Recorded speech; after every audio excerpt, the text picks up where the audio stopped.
Ini cerita saya terakhir. Saya itu pernah ketemu Kiai sepuh Pak Kures, sepuh sekali. Temannya Bapak datang ke saya. Agak kacau betul ini. Mentang-mentang temannya Bapak sama saya itu nggak bosok. Saya tetap cium tangan untuk temannya Bapak. Pas rame-ramenya MUI ngaramkan rokok itu.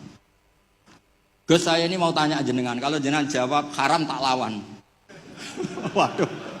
Kalau jawab haram tak lawan katanya. Kalau jawab halal tak ikuti katanya. Yang saya senang dari cerita dua Kiai sepuh ini begini. Saya ini Kiai sepuh, Gus. Saya ini hiburan saya itu rokok. Rokok di pojok musola.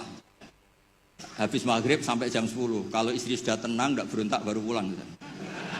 Karena kalau belum ngantuk itu bawaannya ngomel kan. Ini yang cerita dua orang ini. Jadi hiburan saya itu rokok sama teman-teman musola. Tapi sekarang rokok diharamkan. Tolong kasih tahu MUI, Gus. Rara rasanya jadi kiai katanya.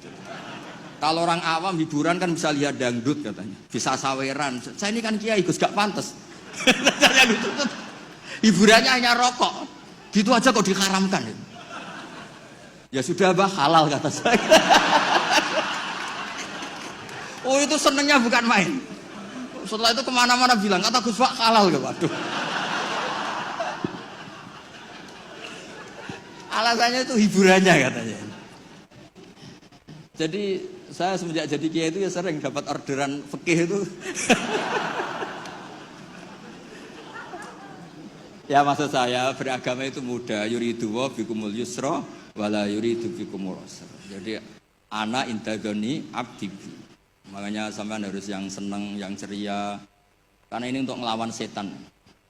Setan itu suka kalau orang Islam itu susah, kemudian menyalahkan agama ini, menyalahkan sistem alam raya ini sehingga tidak ridho dengan kodok qadar. Makanya disebut innaman najwa minasyaitoni liyahzunal ladzina amanu. Jadi kalau pikiran yang ngajak susah itu minasyaiton. Berarti yang ngajak seneng itu minallah. Makanya saya ini ustadz beneran ini karena ngajak orang seneng gitu. Kalau yang ngajak susah itu masalah itu. Wong jelas di Quran la tahzan, jangan susah. Enggak ada di Quran la tafrah itu enggak ada. Yang ada kul bi fadlillah wa bi rahmati fa bidzalika falyafrahu. Ya saya pernah dikomplain sama kiai-kiai yang khusuk-khusuk Pak Kores. Gus ini nanti kalau maghrur, orang gara-gara ngaji jenengan isane seneng tok terus atau susah. Terus saya bilang masalahnya apa? Kalau enggak tahu susah sampai akhirat kan bagus kata saya. Terus tapi itu saya enake dhewe fasik. Oh, nak fasik ku wis asli sedurunge ngaji aku wis fasik. Kok nyala-nyalain saya kata saya.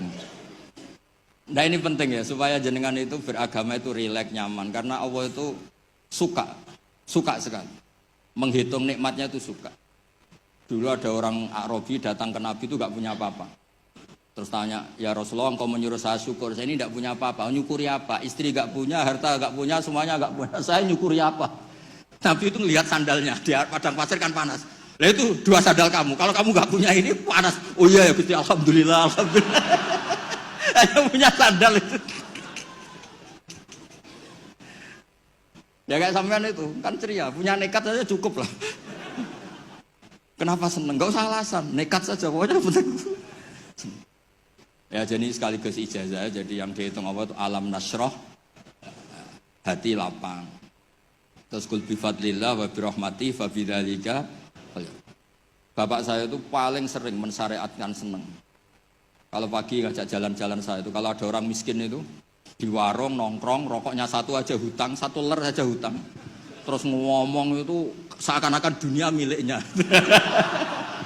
Itu kata bapak, itu hamba paling dicintai Allah katanya. Kalau presiden orang kaya seneng itu kan wajar, alasannya jelas. Ini nggak punya alasan untuk seneng. Sudah biar tetap seneng gitu. Nanti kalau gugat Allah malah repot katanya. Kalau gugat Allah malah apa? Repot. Lu itu betul. Orang itu masih hidup kalau ketemu saya. Gak enak Gus dadi jenengan dadi kiai.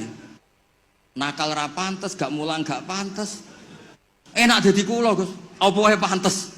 Wah, repot. Ya sudah gak apa-apa. Sementing kamu gak gugat Allah kata saya itu. Karena tadi ketika orang-orang miskin dikelola nyuwun sewu orang yang tidak bertuhan, ini terus malah yang digugat Allah Subhanahu wa ta'ala. Makanya Sayyidina Umar dari sekian sanad, ini biar kita sepak kures, dari sekian sanad yang saya terima dari guru-guru saya, dari Mbah Mun, dari itu Sayyidina Umar itu punya riwayat dari Rasulullah itu unik. Innallaha kallafani an asrifa an hudu'a. Ya saya ulang lagi. Innallaha kallafani an asrifa an hudu'a. Allah itu memaksa saya supaya apa-apa itu gak melibatkan Allah. Karena kalau apa-apa melibatkan Allah, kalau Allah kuasa kenapa ada orang miskin? Kalau Allah kuasa kenapa ada orang terlantar? Malah repot semua. Orang dilatih Islam menyalahkan dirinya sendiri. Rabbana dzolamna anfusana.